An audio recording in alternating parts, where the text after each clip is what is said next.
This program is brought to you by Teachers College, Columbia University. Please visit us online at itunes.tc.columbia.edu.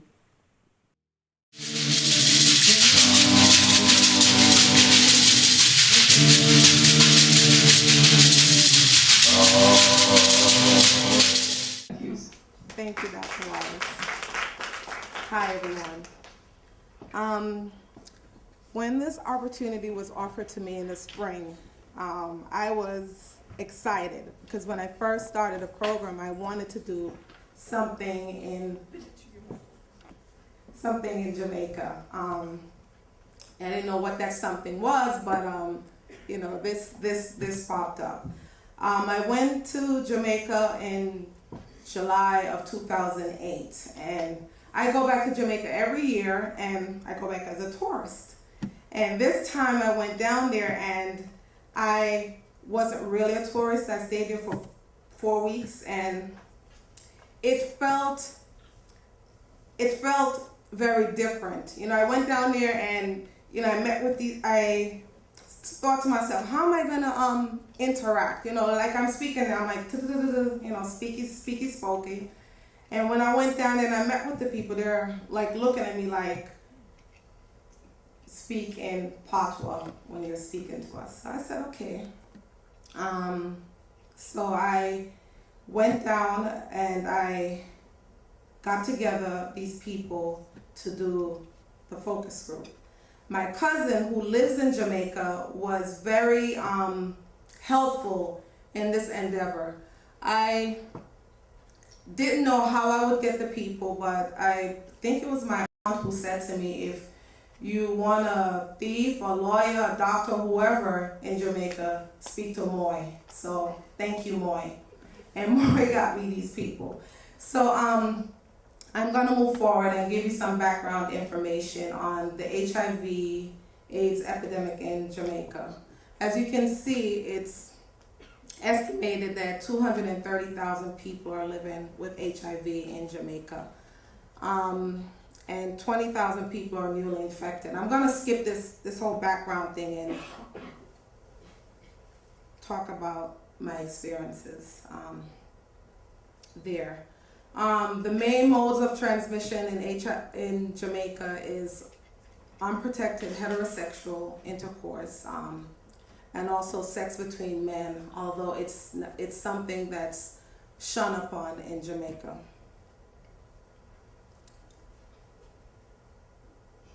Okay. Can you tap the screen? Huh?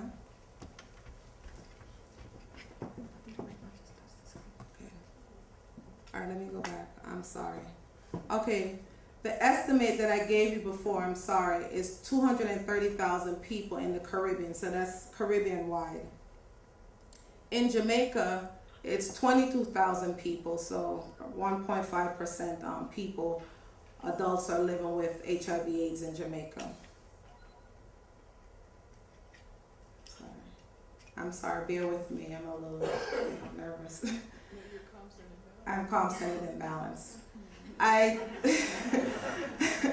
show these two pictures of Jamaica because when I went to Jamaica, I saw people who live in houses like these, and I saw people who lived in houses like those. And I say two different worlds, one island, because the theme was the same throughout. People living in homes like these and people living in homes like those. And I'm going to go through some of those themes in a minute. And this is the inner city of Jamaica in Kingston, places where I went to see people to do these focus groups. Let me backtrack because let me give you some information about my experience when I went down there. It was very, very emotional, going to Jamaica and talking about HIV/AIDS and going down there thinking, how can I help my people get education around HIV/AIDS without sounding like I'm forcing something onto them. And that was something that I had to sit back, you know, maybe a night or two before I went out and see them. And when I went to meet with them, I guess I was I felt like I was removed, and I didn't want to remove myself from them. I wanted to be a part of them and speak with them. So speaking in the whole Papua thing brought a connection to the people. And they became very open and very engaged when I started speaking to them in Patois. So I bought this manual. I'm going to skip the slides. I bought the manual with me, and I sat down and I asked them, look at this manual. I'm trying to implement something in Jamaica that will provide education around HIV transmission using the peers. So they looked at the manual. You know, Jamaicans say that they love to read. So giving them the manual for like 5 minutes or 10 minutes to look at wasn't doing anything. I had to give them the manual, have them sit there and read it. They read the manual and they had a lot of questions. They asked questions around HIV, AIDS transmission. They asked questions about the whole clinical piece. I mean, they really wanted to know about HIV transmission. I was down here for that 4 weeks. I saw a lot of information around HIV. There was a lot of cultural campaigns. And I thought, well, with all this information going on around Jamaica, why are they asking so much about HIV? It's out there, it's there. But they weren't, for some reason, there was a disconnect between the campaign information that's being given and information that my participants had. So with that, some of the themes, I identified a lot of themes, but for the purpose of this conference, I will focus on 4 of those themes.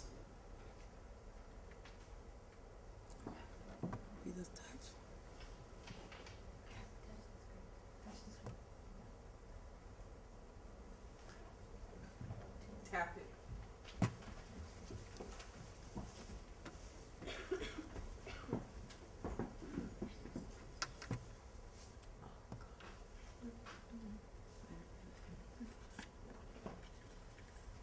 Yeah, you slide up. Okay, but I can't see. Okay. Yeah. I can't see. Okay.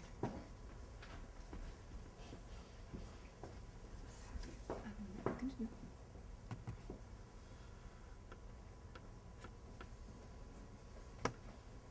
Okay. Okay. Sorry. Okay, so I did a thematic analysis based on results of the focus groups, like I said, and I identified 4 themes for the purpose of this conference. I saw 43 people for this focus group. There were 43 participants. And when I went down, initially I was looking at women, but while I was doing the focus group, men became interested and they wanted to be part of this focus group. So I have, most of the participants were female, but I have a large chunk of male in this focus group.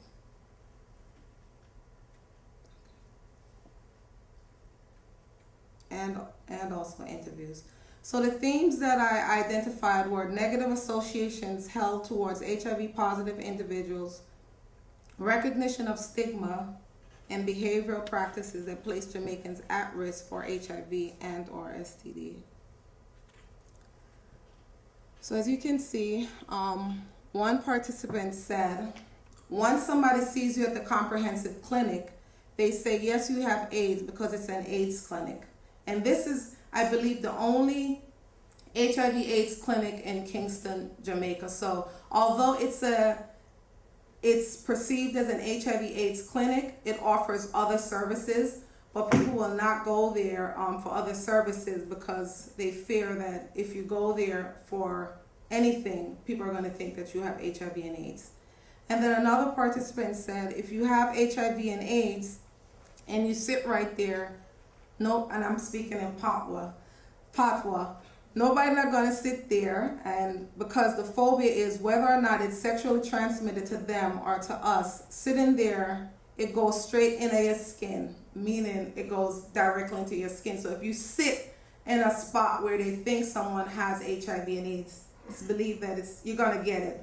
You know, there's no clear explanation how you're going to get it, but just sitting there, you're going to get HIV and AIDS. Recognition of stigma.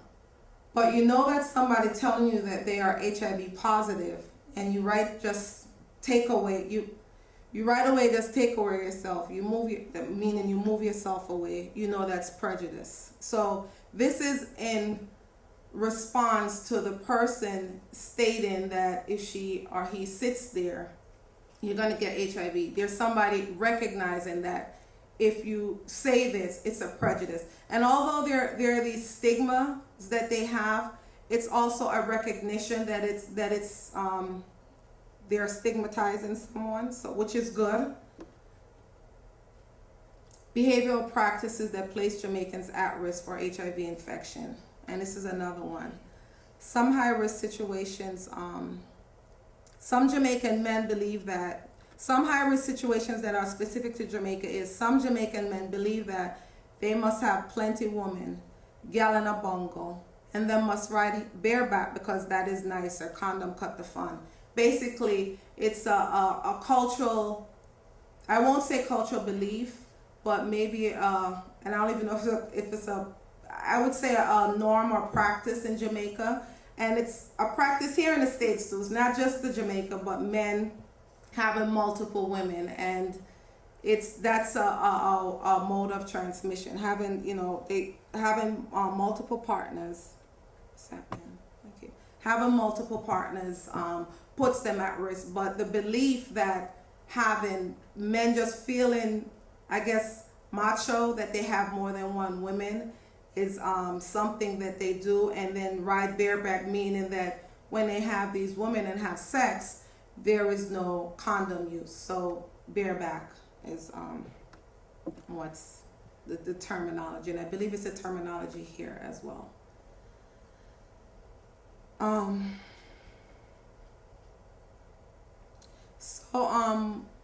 Like I said, there are plenty of other themes that came up, but this is, like I said, for the purpose of this conference, I just chose to focus on these few.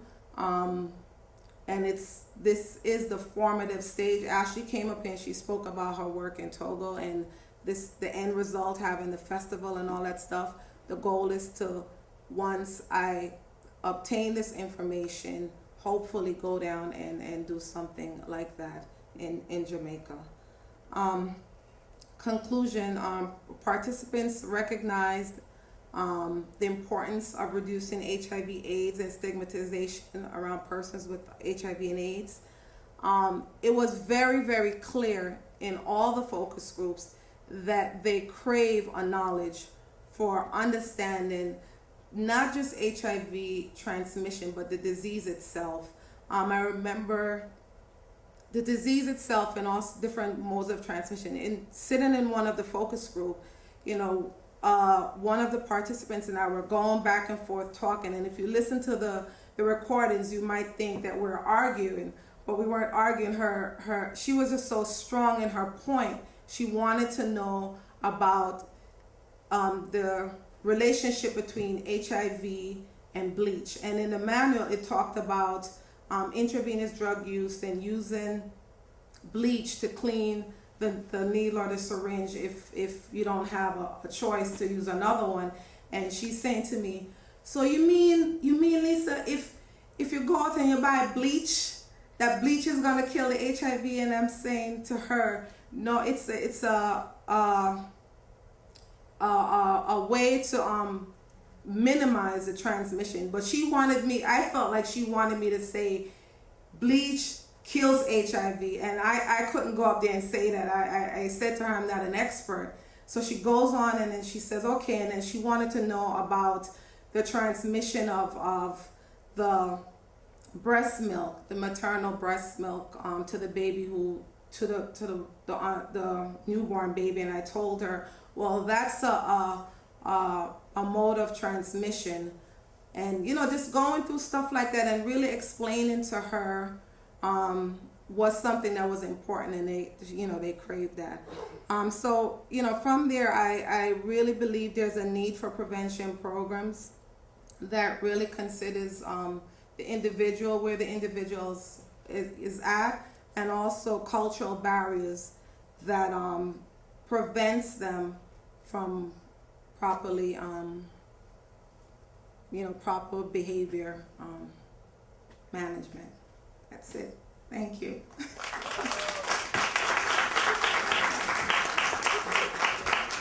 So, thank you, Lisa. Are there any questions for Lisa about her work in Jamaica?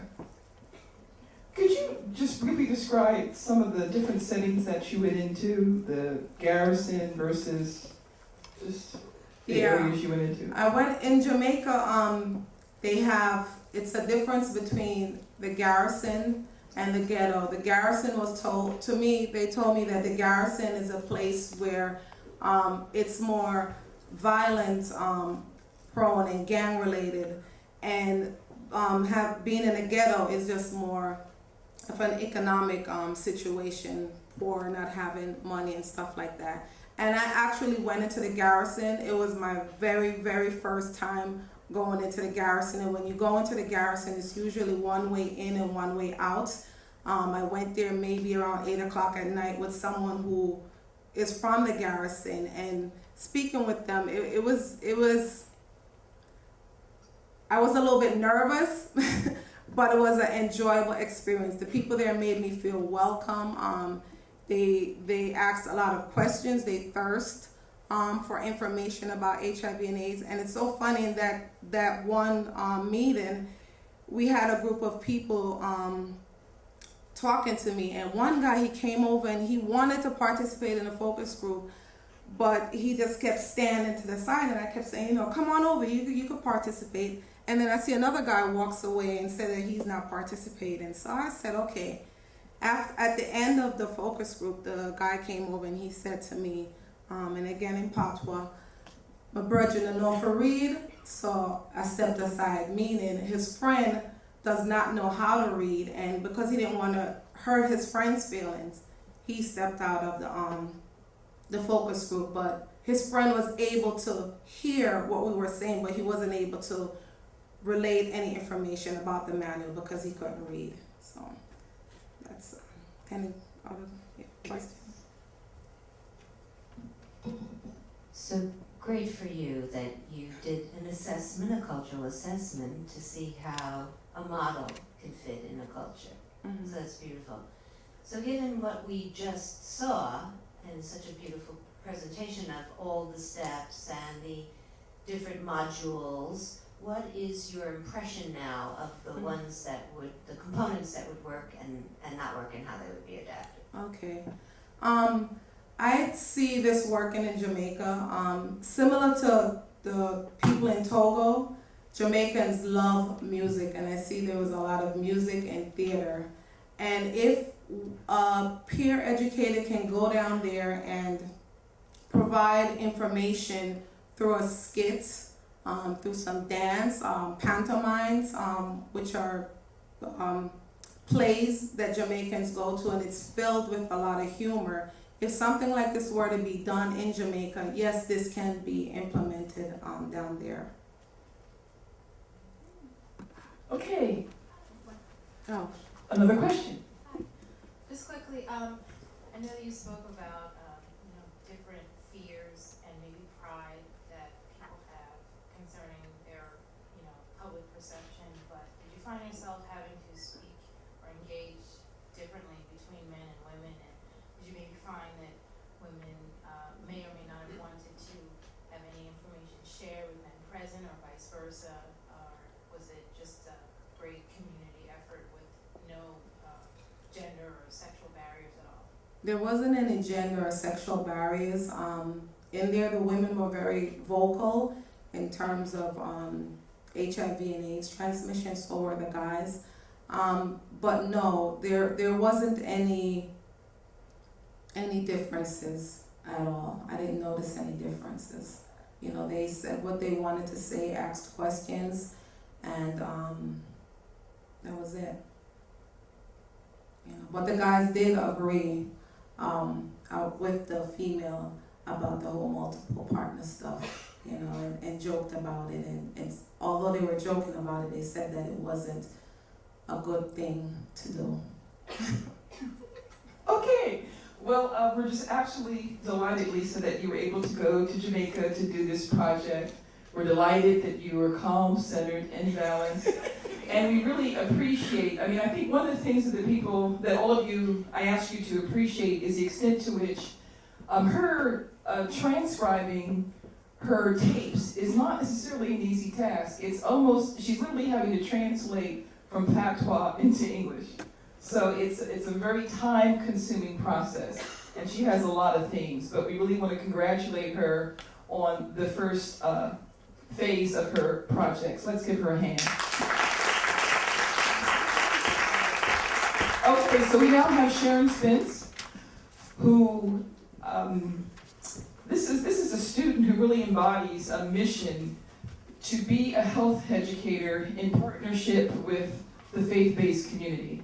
So from the very first day that Sharon arrived, she was informing us that, you know, how am I going to take information to my church? How am I going to be able to continue to build on the opportunities that the church has made available to me? And as the health educator, I want to do as much as I can to assist my church in its mission. So she's a part of a church that takes annual trips to Africa. And so she was able to go with them in August 2008 to Kenya. And I was able to give her the smallest amount of the money that I had, but she maximized it. And let's see what she discovered in terms of the cultural adaptation that's possible when she returns again, in terms of taking the manual and doing something in Kenya over a longer period of time. This time she was only there for 2 weeks. Good afternoon, everyone.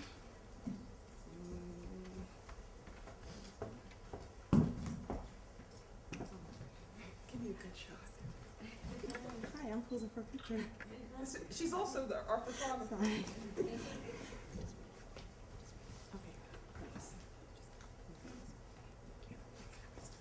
Okay, good afternoon once again, everyone. Thank you so much for coming to this presentation. The presentation is entitled Summer 2008 Experience in Nairobi, Kenya. And I put field notes because this is exactly what I did. I documented notes from the field, and you'll see the summary of the notes. Okay? Kenya is located in East Africa. It has a population of approximately 37 million people, and there are about 1.3 million people there living with HIV and AIDS. And annually, there are 60,000 new HIV infections, and 130,000 people receive antiretroviral therapy. So, look at the number of people who receive therapy and the number of people who are living with AIDS. There's a huge difference. This picture over here, if infected, accept your status, change, and live a positive life. I saw that at a school, so I decided to take a picture of that, which I was happy about seeing that. Nairobi. I visited, we were supposed to, I was supposed to conduct focus groups in Mombasa and Nairobi because this summer I had the opportunity to go with my church to Mombasa and Nairobi, but it was not possible to conduct the focus groups in Mombasa, so all focus groups were conducted in Nairobi. So Nairobi is the capital of Kenya. It's the second largest city in Kenya, and there are about 3 to 4 million people in Nairobi. You'll see a few pictures of different sites in Nairobi. Kenya itself is quite beautiful. Nairobi is a beautiful place. Just a beautiful place. But there are so many differences. Like Lisa said, in Jamaica, there are just so many differences in Nairobi. Some general information. Professor Wallace spoke about my past missionary experiences there. The host church there is the Abundant Life Worship Center, and we've established a really great relationship with them. So my first trip there with my church, with the missionary team from my church, was in 2004. My second trip, 2006, and then this past summer in 2008. They were all short-term missionary trips. The first one was just 1 week, the second 2 weeks, and this last 2 weeks. And when we go on the missionary trip, before each person leaves, we're given a role, we're given an assignment. And my role, I serve as the health educator. So I went there the first time with my health education knowledge, and I tried to conduct a presentation on HIV and AIDS in one of the slum communities. And some of the people just got up and walked away. I had no idea why, but then someone explained to me that when people just don't want to discuss AIDS there, and if people realize that they are infected or they have the disease, they don't have the money for the treatment, so it doesn't even make any sense. So to them, it was a waste of time listening to me, and I had a lot to learn. So I'm glad that I actually had this opportunity this past summer to conduct the focus groups. We had a chance, not this past summer, but the summer before, to visit Kibera, which is the second largest slum in Africa. And a slum community, unfortunately I don't have a picture of the slum community. The slum community has homes that are right next to each other. And when I say homes, I mean a one-room dwelling with roofs that are tin roofs.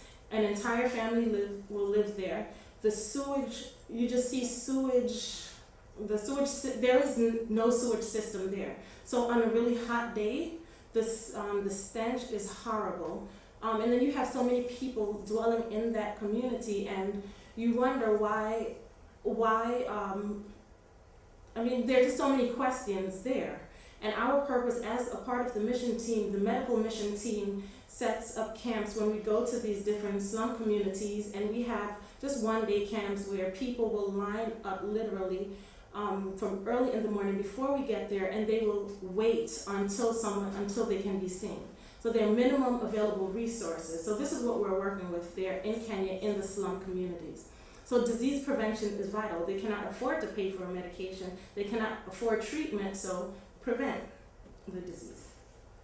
The objectives of this particular project was to allow focus group participants to review the HIV/AIDS peer education training manual, Dr. Wallace's manual. The second objective was to determine if the HIV/AIDS peer education program would be feasible for implementation in Nairobi, Kenya. And the third objective was to learn of modifications needed to make the manual more culturally appropriate for the population of interest. The methods include, I conducted 4 focus groups. The participants were male and female, the inclusion criteria of the participants were male and female who were over the age of 18 and who were able to communicate in English. They were able to read English, write English, and understand how I speak English.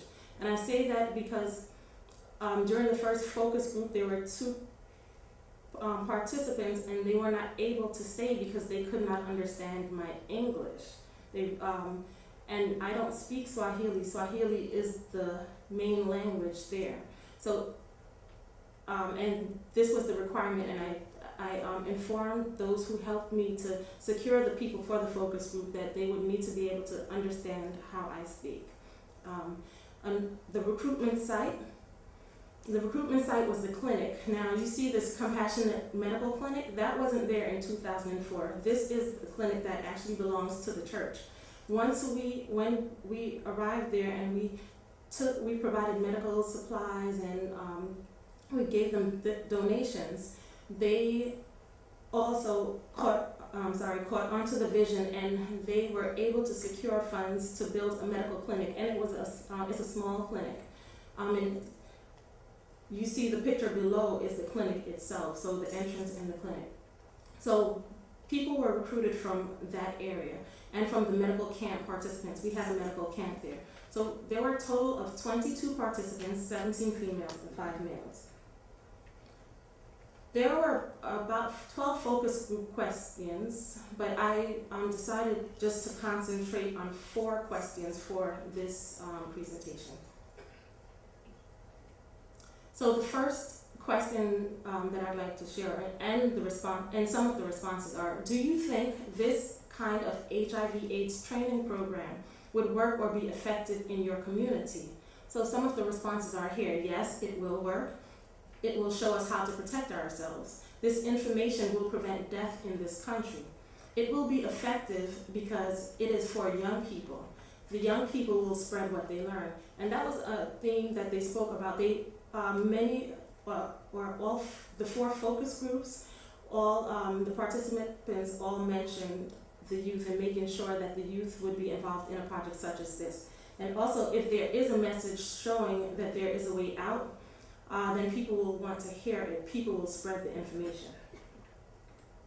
The second question that I want to share is modifications that are needed for a more in order for the manual to be more culturally appropriate. They recommended that we include pictures of people with AIDS, people dying, people suffering from AIDS, and I said, okay. They said then they would understand, the importance of prevention. So that I just wrote down. And also to translate the manual into Swahili and French. Those are the 2 common languages spoken in that particular area. Many people speak English because English is required. The students are required to learn English. But the older people don't know English for the most part. There are 42 tribes, 42 languages, and ideally it would be nice to have this, have the manual translated into 42 languages. Possible. They also spoke about making having an age-appropriate manual available, a manual for children, because there's so many children, and when we go there, we see children running up and down. So it would be really good for us to have a manual for children. One modification, and I decided to include it here, is one of the hand gestures that is used in the book. They said that it would be very offensive, so that's not a hand gesture that could be used for them. It's the picture of the middle finger pointing down. They said people could start fighting, and usually it's pointed up, and they said it could be a curse, so that they definitely could not use that hand gesture. The next is cultural beliefs. The next question involved cultural beliefs. What cultural beliefs, practices, and behaviors need to be addressed? So on the left, I listed some of the beliefs, and on the right, the practices and behaviors. The first belief is that if HIV positive older men have sex with small children, then they are cured from the disease. The second belief, or another belief, is that eating fish prevents getting the disease. This is the first time I heard this, but I thought it was interesting. And AIDS is witchcraft. Now, in the communities there, the slum communities, people have access to the witch doctor, so this is a part of the community. So for someone to believe that AIDS is witchcraft, it's engraved in their mind, so that's definitely a belief that has to be discussed and has to be dealt with. Some of the practices involve oath taking, which involves blood, anal sex and oral sex. Now, the gentleman who mentioned or who spoke about this is a young man, and he, when he mentioned this, someone else said, "Oh, no." But this is something that he thought was important for the youth. Ashley spoke about the female circumcision, which is the traditional circumcision in the rites of passage, and they spoke about speaking to the senior ladies or the grandmothers about this tradition, and maybe even telling them or informing them about using clean tools. Okay, and the last is, which Ashley spoke about also, is wife inheritance after death of a husband. I didn't realize that, but and Ashley already spoke about that, so I don't need to elaborate. The next question that I would like to address, or the last question, is that steps that need to be taken to make an HIV/AIDS prevention peer education training program work in the community. So what steps do they need to take? They spoke about incorporating the program in schools and churches. Now, schools and churches, because there are so many people who gather in the schools and gather in the churches, so it would be good to incorporate the program into those two areas. Also, once again, to empower the youth with finances and train them to deliver the message. Now, empowering the youth with finances is important because many of them are unemployed. Some people are living on less than $2 United States dollars per day. So they definitely would like for the youth to be financed and empower them to train and deliver the messages. And in delivering the messages, like what in Ashley's presentation with the music, when we were there, we passed young people who were it wasn't a party, it's like a concert. So they had concert, and they said that that's something that's common there. They love to dance, they love to have the music and listen to the music, and they're really, really talented. So that would definitely be,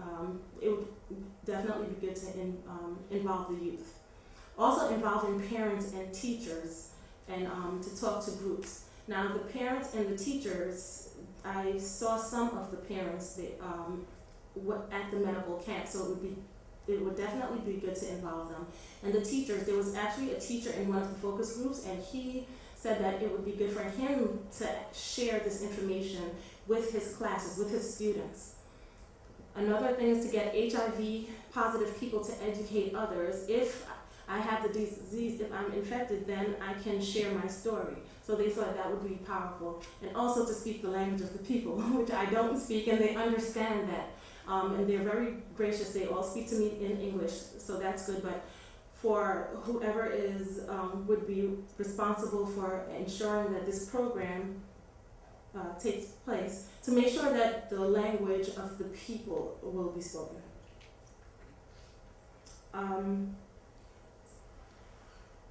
In conclusion, Wallace's 2005 HIV/AIDS peer education program is feasible for implementation in Nairobi, Kenya. They actually wanted me to leave the manuals with them so that they can read the manuals, and they complained that I did not give them enough time to review the manuals, as Lisa commented, because when I said, okay, we're like on a time schedule, I wasn't on just my schedule, but I had to be on the time schedule on the missionary team, and they said, well, we need to leave here at a certain time, and I also had to do my work there for the missionary team, so giving them the manual and just giving them a few minutes to look at the manual, to review it, they did not think it was sufficient time, and they were really involved in the process of the focus group. The second point here is that cultural beliefs and behaviors must be addressed if this program will be implemented in Kenya. They must be addressed. We cannot just implement the program and forget about the cultural beliefs and the behaviors. Otherwise, the program will not be effective. And this program has the potential to decrease the rate of new HIV infections. Since many people don't have the resources to even buy food at times, then definitely disease prevention definitely would be the key, because then they would not have to worry about paying for medication or trying to get medication. And even when we're at the medical clinic, and and some of the people really need to go to the hospital, or what they consider to be the hospital, they don't have taxi money, and we don't give them the taxi money. Someone will actually take them there, because if we were told that if we give them taxi money, they'll take it and buy food, they will not go to the doctor. So, and the picture here that you see, these are children who are actually at the church. This is not in the slum community. I didn't conduct the focus groups in the slum communities, in any of the slum communities, because this time we had the medical clinic at the church. Now, people from the slum communities will walk very far to get anything that they need to get. So if we're offering free services, they will walk very far. That's what they do. And they will wait all day. So definitely this will be a good program to implement there, and I told them that I would be back next summer, so hopefully that will be possible for me to return, this summer to implement this program.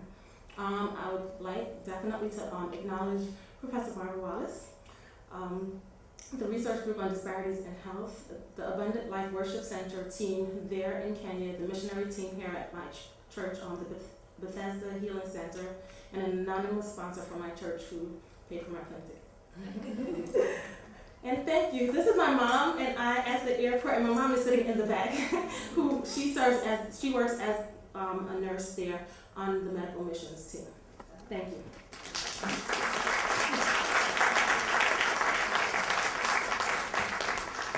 So we return to that theme of pride. I think, Lisa, is your mother here too? Yeah. Okay, so we just want to congratulate our mothers and just say how proud we are of what you've done in raising your daughters so that they believe in service to their communities. And I'm doing my best to polish them up. Okay, so now we have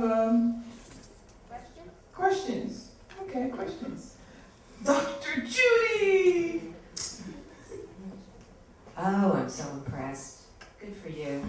Amazing. I have two questions. One is, I'm very impressed with the concept of applying this to children, because clearly you have to deal with the whole community. So what are your thoughts about what are the components that could be put in and added and to address the children? And my second question has to do with the sustainability of the program, which actually relates also to the fact that you implemented it in Togo. So after the 4 weeks, then what comes after that? In terms, I'll answer the first question. In terms of the manual, having the manual or adopting certain parts of the manual for children, it definitely can be done. Any information that we take, we know how to, or it can be broken down to the level of a child. And the children, they are very intelligent children. They literally sit there and listen to what is said. They ask questions and they respond. And this is based on my observations from the Vacation Bible School programs that are held there while we are there. So as long as we are able to select parts that we think are pertinent, and it definitely can be modeled for the children. The sustainability of the program, they have the vision there. And what I didn't mention is that a part of the clinic includes a voluntary counseling and testing center, which was that was put there maybe last year. I think the government gave them money to have that voluntary counseling and testing center. So as long as the people want something to continue, it will happen. We were told after we left the last time that based on a group of women met, and my pastor spoke to them. Once we returned, they got money together, and purchased a bus or something to get around, to go to different groups of women to speak.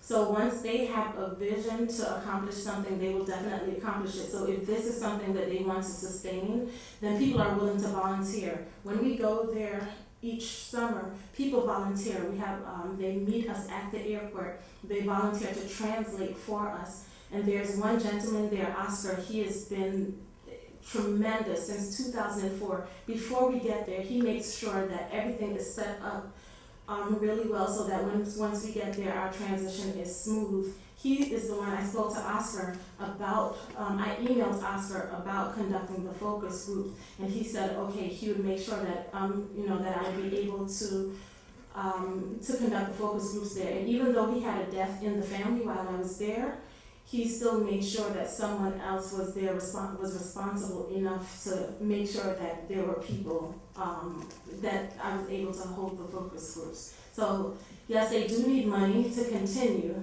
yes, but if they want to volunteer, and I know that they do, and because that's just how they are, then they will definitely continue that program.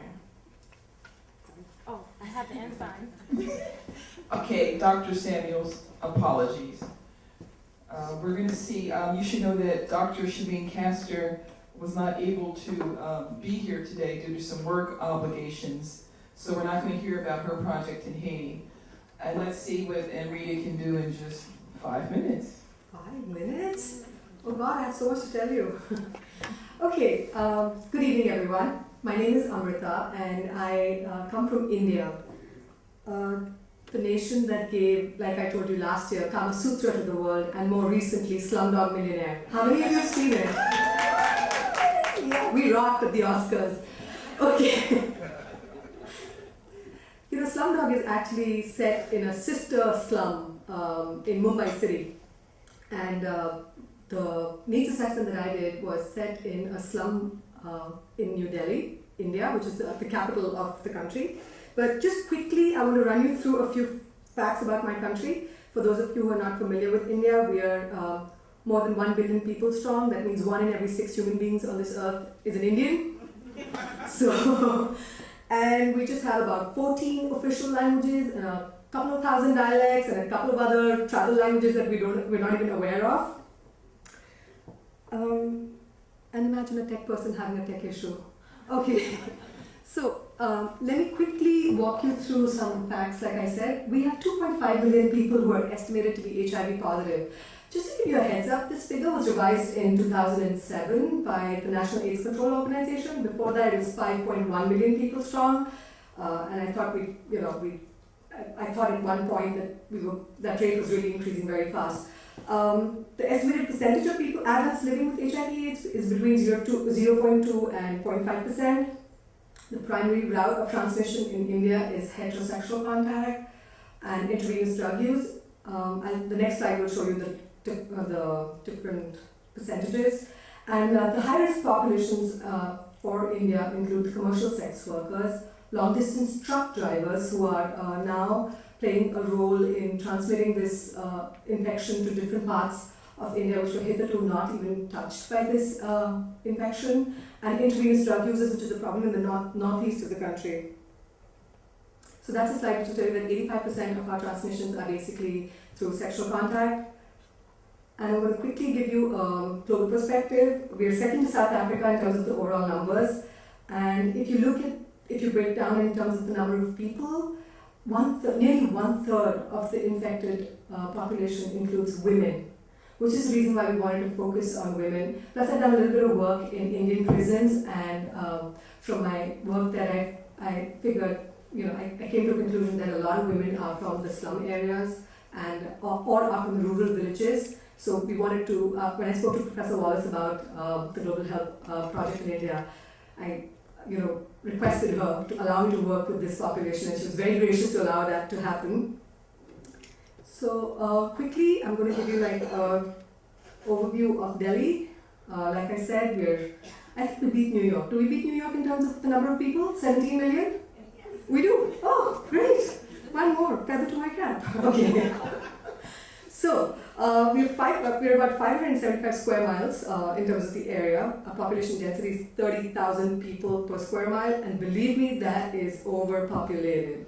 The first location that I went and did my focus group in was the urban slum called Jahangirpuri, which is a lot like what you saw in Slumdog Millionaire, and a lot like what Sharon described to you. There's no sewage system, there's sewage flowing on the road, if you can call that a road. And the important thing is that during the summer, it's not the place that I would think that any one of you can work in, because it really smells. It really smells, it's really hot. Electricity is a huge problem for us over there, so I admire the people who live there, really. And the second location was in the southwest of Delhi, below the green portion. It was a border village called Nayagaon, which means new village. So I guess it must be a recent village. It's on the border of Haryana and Delhi. I'm going to rush it. Okay. So I would have told you more about Delhi, but I just invite you all to visit me in Delhi. Okay. So let me just quickly walk you through the focus group discussions. We interviewed 40 women, and the participant profile was generally 18 to 60 years old. I had married and unmarried women with varied literacy levels, which means that I had the vegetable seller who did not know even how to sign her name, and then I had people who'd done their masters in arts, and then I had people who were community health workers in the urban slums, and I have students in the rural village. The village that I went to, and I'm just going to give you a heads up, most of India is very patriarchal. We don't normally allow our women to work, and that's exactly what was the profile of the women in the village setup. The community that I worked with was the Rajput community, and they are very strong on protecting their women. They do not want them to work at all. 2 minutes, okay. Okay, so just let me quickly walk you through what was happening. They do know about HIV/AIDS, but they don't have details, so we need to do this program there. They did not know about the female condom. They were extremely curious, and Professor Wallace, I want to congratulate you for adding that bit to the manual, because I did a demo with the manual about the female condom. They were very excited to know about it. They said the ladies cannot teach men because of this clear patriarchal divide that we have. And also because they're afraid of their reputation. What will the man think that, I'm a loose character woman that I talk about sex?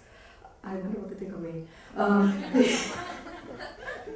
The female health workers that were part of the focus groups, they've also complained about situations where, men tend to harass them by, making catcalls, etc. So that's something that we have to deal with. Men do not respect women, even if I'm the Prime Minister of the country. My man, my husband, may not end up respecting me as much when I get back home. That's the general impression that women have over there.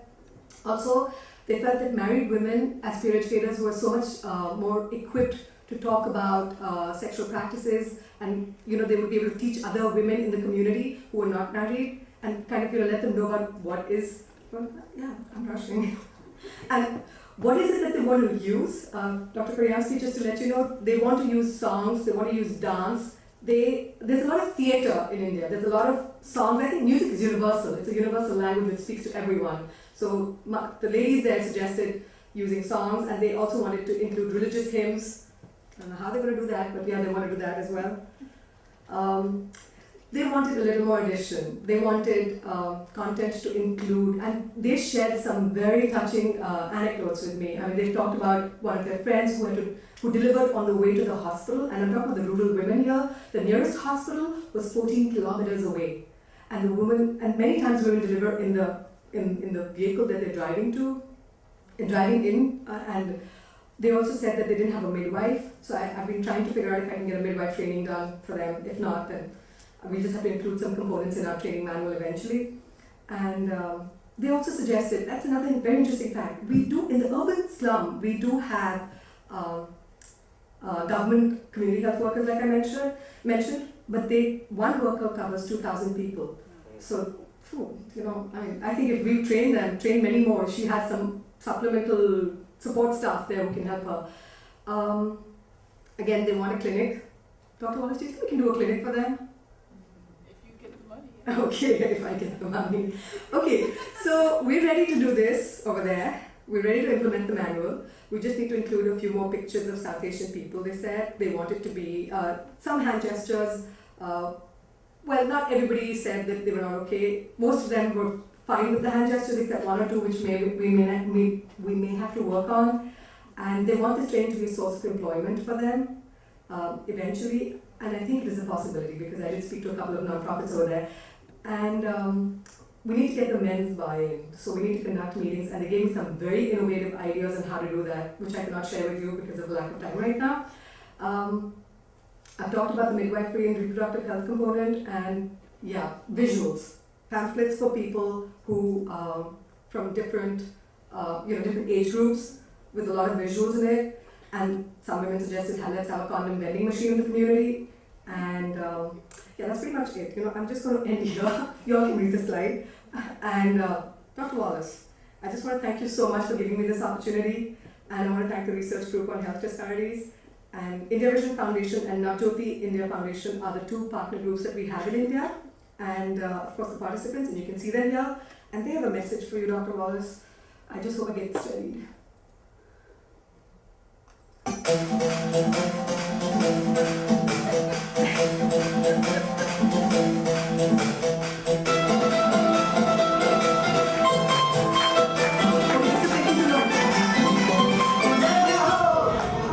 basically, Dr. Wallace, we're trying to say is that we're ready, we're waiting for you to come back and give us a chance to do this training there.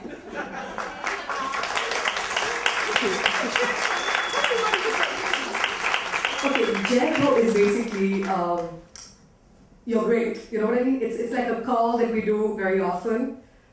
We do that to God also, we say Jericho to God a lot also. It's basically, it's a call to action things, you know what I mean? It's very, very powerful for us, you know. And music, like I said, works wonders.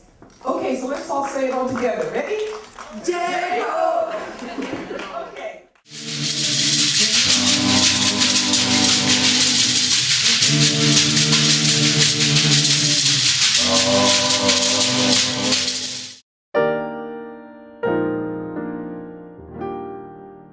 The preceding program was brought to you by Teachers College, Columbia University. Please visit us online at itunes.tc.columbia.edu.